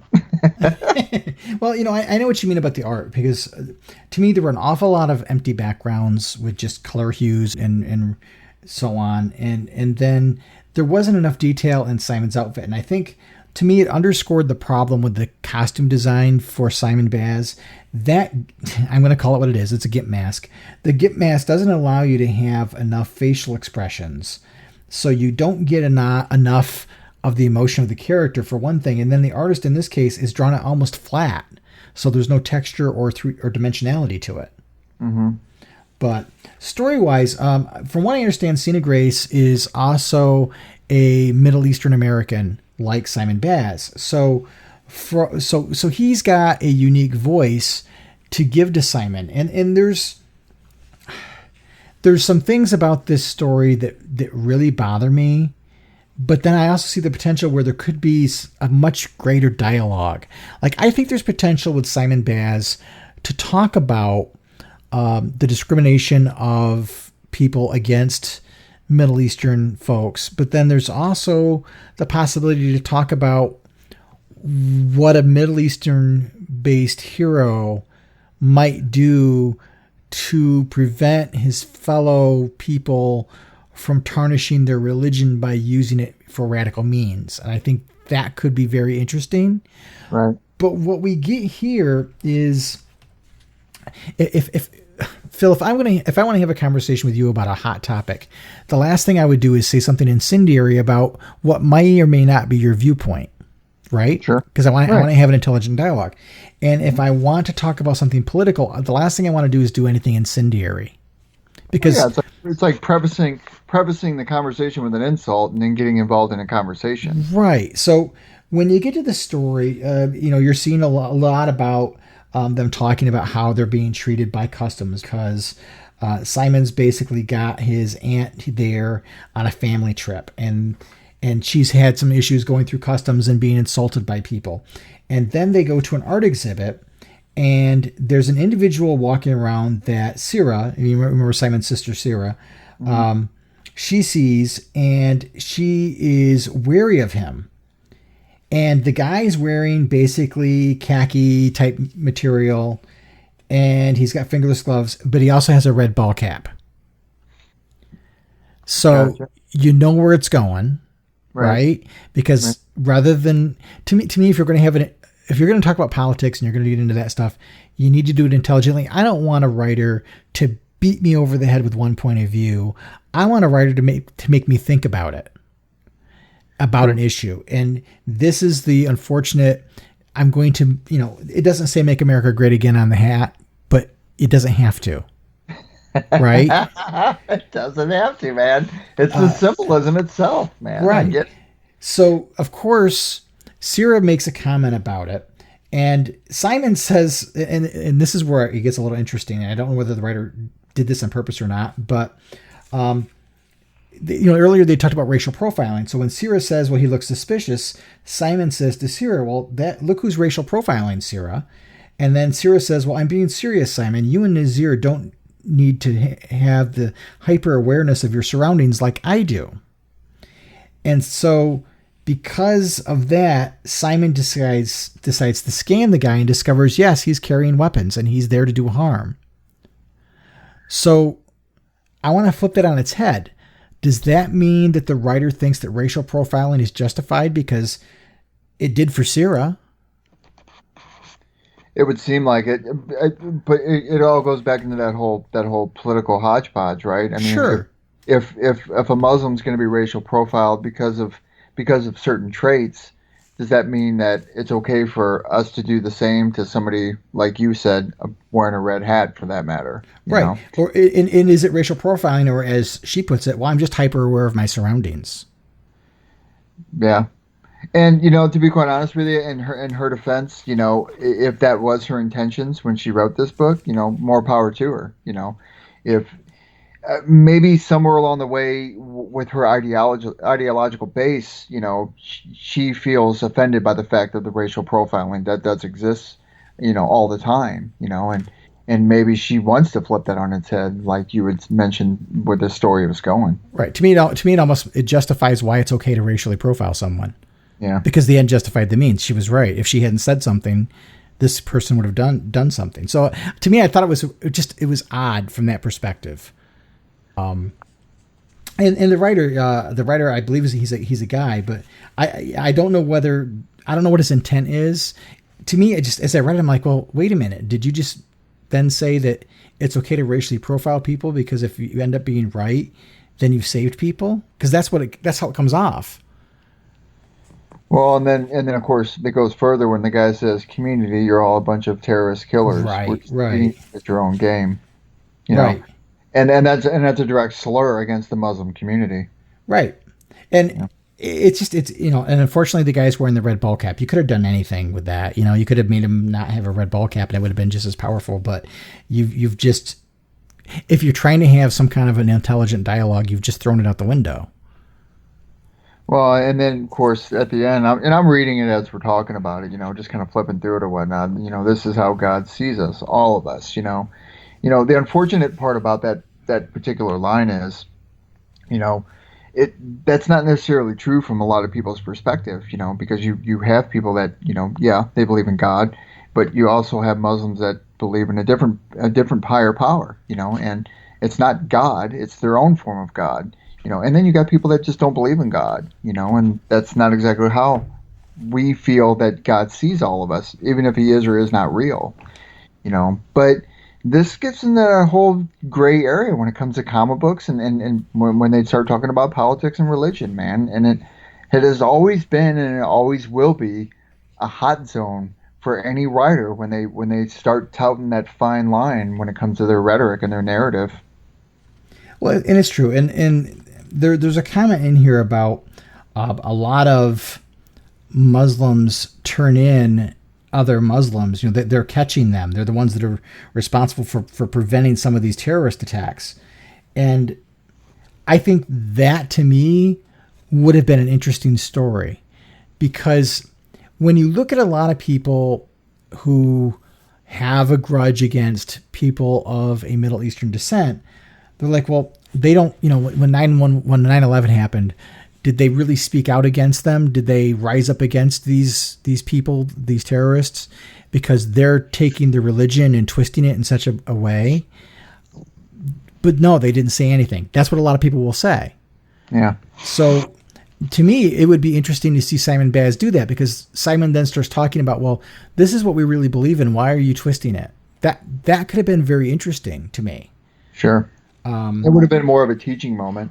Yeah, I think it would have been really interesting if it is true that a lot of Muslims turn in the terrorists, and we don't know about that. I mean, it says, you do know that like 2 of every 5 Al-Qaeda plots against the U.S. are prevented by Muslim monks.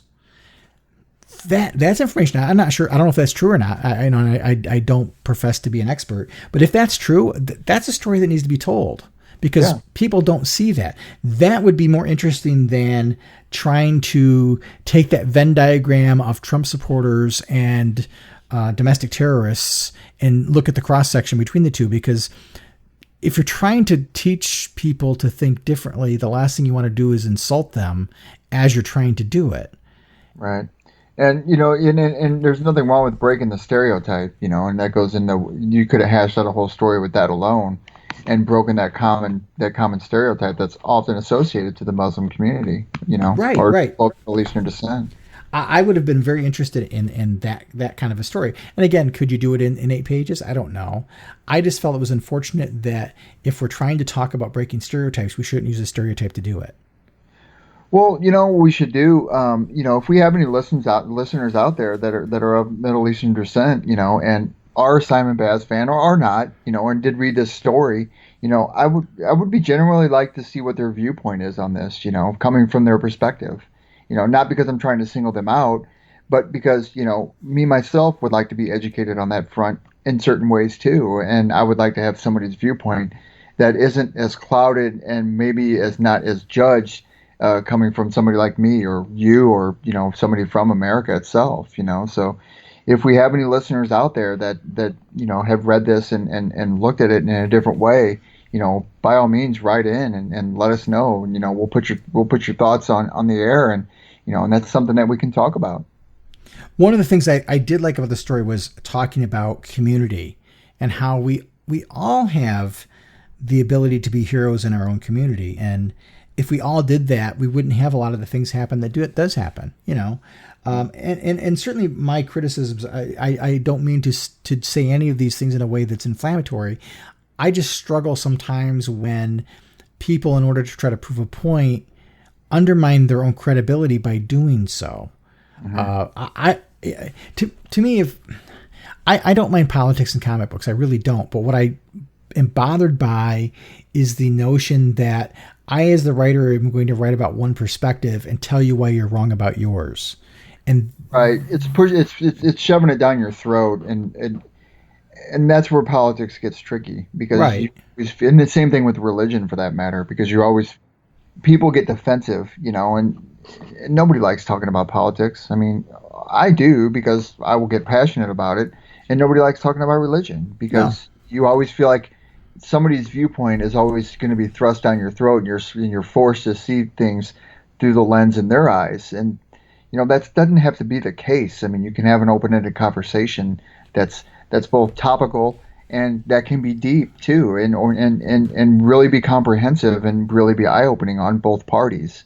And I think that's where the difference lies with people who don't like to talk about politics and do like to talk about them. Sure. And to me, it's always about, you can't insult the other person while you're trying to prove your point, because at that point you've lost them. And to me, I've always been more interested in stories that make me think about both perspectives, because then it forces me to analyze how I feel and look at it through multiple lenses. And maybe I change my perspective or modify my perspective in some way. I always harken back to, I'm a huge fan of classic Star Trek. Okay. And one of the things about classic Star Trek was, back in the 60s when this show was on the air, you couldn't talk about things like Vietnam or the race relations in a very upfront and open way. So they had to tell about things like this through allegory, and the allegory forced you to think. And I don't want to go too far down this rabbit hole, but I want to use just one particular story in particular. There's an episode called "Let This Be Your Last Battlefield," and basically the Enterprise encounters someone who basically is vertically split down the center in their face, and half of their face and their body is black and half of it's white. And they are one of the last two remaining individuals of their planet. They've destroyed each other. And the other individual that he's at odds with is also half black and half white. But one of them is half black on the left side, and one of them is half black on the right side. And obviously one of them is more superior than the other. But all the Enterprise crew sees is somebody who's half black and half white. They don't pay attention to which side is which. But their whole crux of their war, and the reason why they destroyed their planet, was because the people who had black on the left thought they were superior to the people who were black on the right, and vice versa. And I thought that's intelligent storytelling, and it talks about the issue, because it certainly boils it down to its essence. Because as the audience member, you're like with the Enterprise crew, it's a silly difference. Yeah, totally right. I remember that too. I remember that episode. I know exactly which one you're talking about. I'd far rather have that storytelling that makes me think, or presents multiple perspectives and leaves it to the reader to decide what's right for them, than to hit somebody over the head. All right, because you get yourself, because you have a tendency to get yourself stuck in a corner. Because sure. then you got to fight your way out of it, and then, okay, well, how are you going to fight your way out of it? Now you got to explain yourself, on top of the fact that you just undermined the individual by explaining yourself in your narrative alone. So you're backing up even further. And then what that usually leads to somebody coming out fighting, and then they take a defensive posture, and it leads to an argumentative nature. Very true. But at any rate, to get back to the book, right. That rounds out all the story content. And I think, by and large, for the most part, this book had some great stories to it. To me, a couple of clunky things here and there, but by and large, a spectacular celebration of 80 years of continuity and Green Lantern legacy. Agreed. And you're going to have a book, and the thing about the Green Lantern Corps in itself, and let alone the primary Green Lanterns for that matter, your John Stewart, your Guy Gardner fans, your Kyle Rayner fans, there's something for everybody in this book. And everybody's going to look at this differently, from you to me to another podcast to the casual reader, even to my friend Brian, who's hasn't been invested in the Green Lantern as long as a lot of people have. He's going to see things from a different perspective that we are. And that's okay, because that's part of what it is by being a diverse group of readers, let alone given a diverse group of superheroes, and I think that's where the respect lies. I respect your thoughts. You like things I don't. I like things you don't. Vice versa with everybody out there. And differences aside, that's okay. We're entitled to have differences. We don't all have to align to a certain ideology to where everything needs to be liked by across the board. And the thing about this GL80, this anniversary issue is everything was in here. And everything was proven to be in her. I like Venditti. We both liked the Venditti story. It was great to see him back. And then on the obverse, Simon Baz. I don't like Simon Baz. I didn't like the story. I didn't even read it. And that's okay. We're all entitled to our opinions when it comes to that. And it's no disrespect to the writer. It's no disrespect to the artist. It's just respect to, we all have our likes. And at the end of the day, we don't all have to like everything together. Very true. Well, let's stop here, and we'll come back and we're going to talk about the extra bonus features like the pinups and the secret files, and then we'll wrap things up. All right, sounds great. This is Robert Venditti, and you're listening to the podcast of OA. Well, Phil, on top of these 10 great stories, there were some pinups in this issue, 8 of them to be exact. What did you think about these? Well, all the pinups were great. I like the Bruce Timm one. That's what you're talking about, right? All the pinups. Yeah. To me, the Bruce Timm one was the best of the bunch, but yeah, it was cool, man. And then the Joe Staten and Hi-Fi one was really cool with Guy Gardner. Yeah, I was glad they got Joe Staten back to do something, because he did so much in terms of the Green Lantern in the 80s, and Guy Gardner, he drew a lot, so it was neat to see him. I'm not sure that Kyle Rayner one by Sarah Stone, that looks almost like the same. No, that wouldn't be the same art from Omega Man, because that was Tom King that did that. Yeah. It's not the same artist. I don't know whether she's done stuff before or not. I didn't recognize her name. I thought, though, for Kyle Rayner fans, they would really like the whole manga mech construct thing. I think that definitely would resonate with them. I think the one I didn't like was the one of Hal, not obviously not the Bruce Timm one, but by, what was his name, Raphael Grampa. Okay, I'm gonna go to that one right now. Basically, it's Hal with this very odd costume with it looks almost metallic strips, and that one just didn't do anything for me. And I'm going to be brutally honest. I could have cared less to have seen the Teen Lantern and Joe Moline and Ty Pham. Yeah, to not have had a Green Lantern Corps shot, to not have had a John Stewart or Alan Scott pinup. I would rather have seen those guys get something rather than the rest of those. But that, again, we go back to personal tastes. To me, could care less. I like Jolie Jones as Jessica Cruz. I'm a big fan of her stuff anyway. I thought her Jessica Cruz was cool. Yeah. I almost...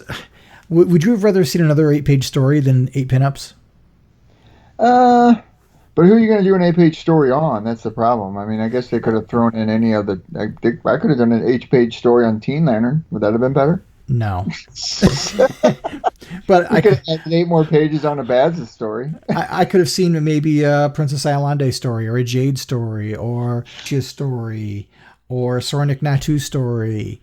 Wouldn't it have been neat to have had a Sornik Natu Kyle Rayner story? Or a Boudica. Boudica would have been cool. A Boudica would be interesting.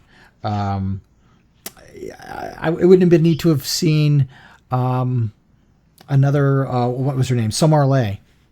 Oh, yeah. It would have been interesting to see something with her, or another Ismat Cole Vath Sarn story, or pick anybody, really. You're right. You're totally right, man. I get it. I totally get it. And I understand that the purpose of the pinups is to kind of be palate cleansers. And it's cool, and it gives an artist a chance to, to put. Well, like you said, that Hal Jordan one's a little goofy looking, but it does give an artist a chance to put their own mark on how they view their respective lantern, I guess you can say, and and it all comes back to the subjective nature of artwork, man. It's just to me the Bruce Timm one was nice because it kind of called back to Green Lantern the animated series. Mm-hmm.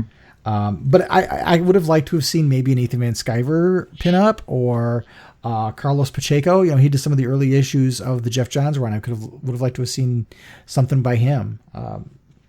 Guys would be kind of cool. But I also could have stood for another story. Where's Chip? Where's Nort? Yeah, true.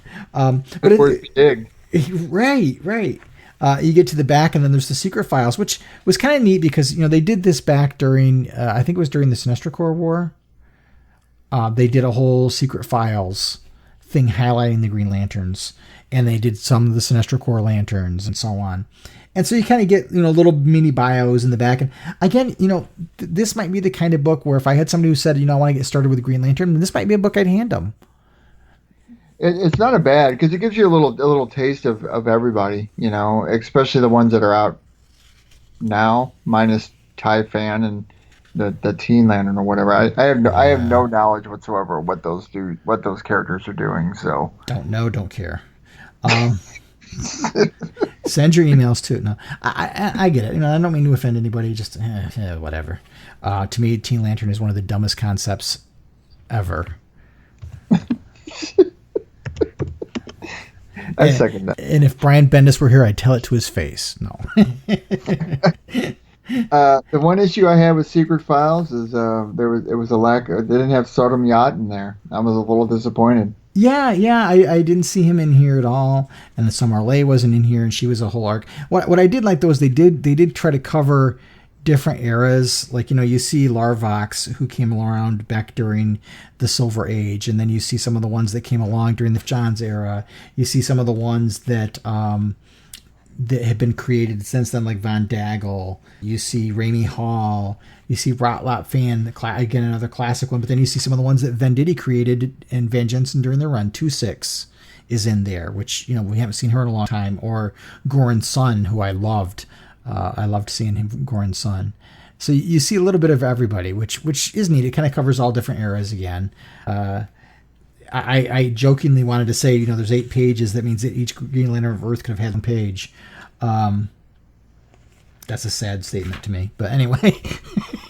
It was cool that the ones that they did show, they credited the artist. You know what I mean? Like Liam Sharp's Volk and, Ivan Rice is in there a lot because he's done a lot of them. Liesl Pond, and then Rafa Sandoval with Eagle, I like how they took the time to make sure that they put that artist version of the character in there. And I think that goes back to what you said about them, putting it through different eras or whatnot. And speaking of art, you really can't talk about this whole special without talking about the job that DC did with the covers. I mean, there are 10 different covers. I mean, there's the Liam Sharp cover for the main book, and then there's a green cover which is done for comic book sketches and so on. But then they did basically a book themed on every decade, and even the dressing of the book, right down to what the DC logo looked like at the time and the Green Lantern logo and so on. They tried to capture each decade. So the 90s book has got Kyle Rayner on the cover with the Kyle Rayner Green Lantern logo and the old DC bullet. But then you jump forward to the 2000s issue, the 2010s issue by Jim Lee, and it's got the Jeff Johns era Green Lantern logo, and it's got that DC logo where the D kind of peels off of the C. You look at the whole 2000s variant cover by Ivan Rice, and it's got the DC logo with the little ring around the DC. You go back even further, you get to like D's cover, and it even has the checkerboard across the top that you used to see in comics back in the day. Mm-hmm. Yeah, they did great with the covers, and of course, you went out and got all of them. Yes, I did. And it was even neat is back then when DC said Superman and National Comics on it. instead. Very cool.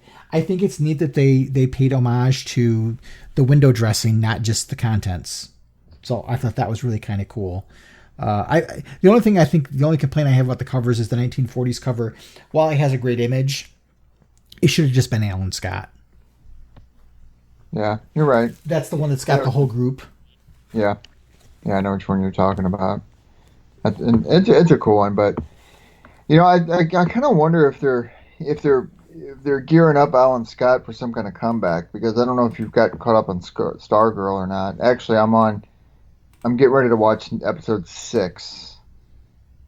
I have not watched that yet, and I think I might be on 4.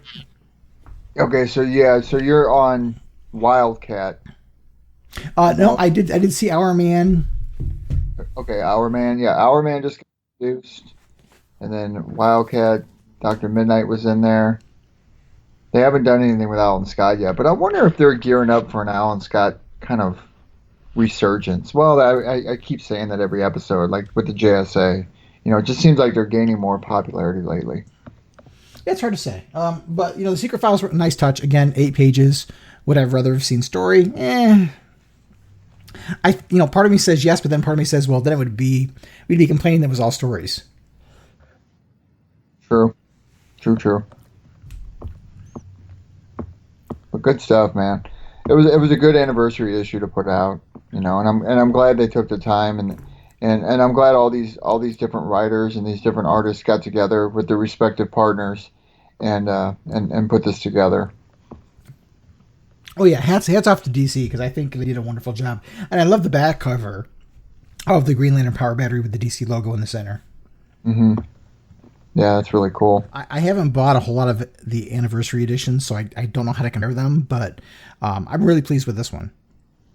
Yeah, I wish we had some notion of what they were doing with the Green Lantern Corps following Morrison Sharp's run. It's like everything else with DC, man. It's this whole secretive nature that they got behind their. Granted, I understand the COVID thing probably put a damper on a lot of plans moving forward, but I've always been a big proponent of transparency, and it's like if you give the fans things to bite on, you're going to keep your fan base happy, and it just seems like DC doesn't like to do that. DC just likes to be secretive about it and doesn't like to tell all. And nobody's looking for everything. Nobody's looking for, hey, I want to know all of it. I would just like to know what general plans consist of regarding certain books, Green Lantern being one of them. I'll tell you, there's a couple things that I miss. One is, remember the old direct currents? Yeah. You used to have those little features in the back of the book that kind of gave you an idea of what's going on in the DC universe. You see some things in the books now where they have a little tiny thing in the back, but they used to give you so much more information about what was going on than just a quick little highlight of one thing. And the other thing is, say what you will, but I think Dan Didio was a great spokesman for DC. Maybe he didn't always reveal things, but he liked to tease things. And he loved comics. So the energy was something that was infectious sometimes. You may not have always agreed with his decision making as the publisher, but you can't deny the guy was a fan of comics, and he was out there actively promoting them. And since he's been gone, you don't see anybody talking about DC Comics from DC Comics. No, you really don't. Even Jim Lee's been pretty absent, and of course Jeff Johns is busy working on a lot of the movie and like television series stuff. But there's been no foreperson for these comic books to come forward and start taking the helm on what the plans are and what they're looking at as far as their publishing. Right, and I totally get they can't reveal everything that they're working on, but at the same time, it feels like there's no cheerleader there encouraging fans to pick up things and try new things. It's become very corporate in that they pull out the solicitations and they publish the books, and that's kind of it. There's no cheerleader. Yep. And Dan was that, like him or hate him. He was that, and he would promote things. And for all the bad things that people want to attribute to him, there's also a lot of good things to attribute to him. And I think, without having somebody be the face of the company, you just, I don't know. I think people lose interest in some ways. I would agree, man. I always liked the fact that they would include the fan base in a lot of, not the decisions, mind you, but like fan base used to always be included. And I don't know, I feel like companies these days don't really listen to their fan base like they used to anymore. I feel like the fans had a more integral role when it came to things, but I guess in the same vein, I would venture to guess that maybe that's true because their sales maybe tell the story instead of listening to voices anymore. You know, Right, right. and at the end of the day, your bottom line is more important than the voice of what the fans have to say. Who knows? Yeah, yeah. But anyway, overall, a fantastic celebration of the Green Lantern mythology. I think by and large, this is such a great representation. There's something like you said. There's something there for everybody. It represents all the different eras. I don't think you could do a better job at it, really, when you get right No. down to it. Well worth the $10 price tag. Oh, absolutely. And then it's well worth it with having 10 different covers. I mean, they did the same thing with Wonder Woman. They had a bunch of different covers. I even went out and bought a bunch of those myself, and I really enjoy when they do. I love the variant covers. I've always been a big fan of those, and I think that's probably the coolest selling point of a comic book instead of just having just your static cover all the time. But I like when different artists jump on. I like when different artists rendering of characters. Some I like, some I don't. But you have a choice, and like you said, there's 10 books out there. You know, I can guarantee you right now, somebody may not like or truly, truly be passionate about all particular 10, but they might want them for the collection. But there is somebody out there who says, I like those three, and they go and buy those three. They may not like the other seven, but and I was like that because I have a bunch of these and I'm ordering, and there's only a few that I genuinely like, and there's others that I just don't want to order because I just sometimes don't like the artwork. There are two more variant covers that weren't general releases to comic book shops. There were two other Neil Adams covers, and I can't remember what the vendor was, but another particular comic shop got two other Neil Adams variants. Interesting. I wonder what those look like. They're out there in the internet. I haven't really looked at them, to be honest, because I'm not a. I'm gonna get roasted. I'm really not a big Neil Adams fan. Okay. He draws a good character, but after I had an interaction with him at Baltimore Comic Con a couple years ago, I really kind of soured to him. I get it. I think you're talking about that one that shows Hal Jordan. It looks like some kind of beast in front of him, and it's Jon Stewart standing behind him. Yes, yep, that was one of them. Yeah, kind of goofy looking. But anyway, this wraps up an episode. If you guys stuck with us all the way through to the end, my credit to you guys. This was obviously a much longer than normal episode because we're covering one big book, and I wanted to make sure to cover. I wanted to do justice and talk about each story individually versus just trying to talk generically. And thank you, Phil, for doing that with me. I think that's just a benefit to the show. It makes for better content for people if we don't gloss over stuff and just talk about certain things. No, I love it, man. We were looking forward to doing this one, and we were looking forward to doing it because we knew it was going to be longer than the average thing. Just on a side note, before we sign off here, I did that podcast with Adam and Donnie over there at the Emerald Echo, and we did a segment on the whole entire broadcast was on Jessica Cruz, and it was a couple hours. Of course, they asked me a lot of questions. What got me into comics? What got me into Green Lantern? Why do I like Jessica Cruz and all that? But it's not up yet. I don't think Adam's done editing it. But some of you might remember Donnie was on our show a few weeks back on the "You Are the Core" segment. And so that'll be up sometime. Give us a listen. It was a good show. I had a good time talking to the guys, and we had talked about all four of us sitting down or getting on and having a round table discussion sometime in the future. So I hope at one point we can put that together. Yeah, that would be fun. Yeah. All right. Well, we should be back in another week. We'll have to figure out what to talk about comic book wise. We've been spoiled.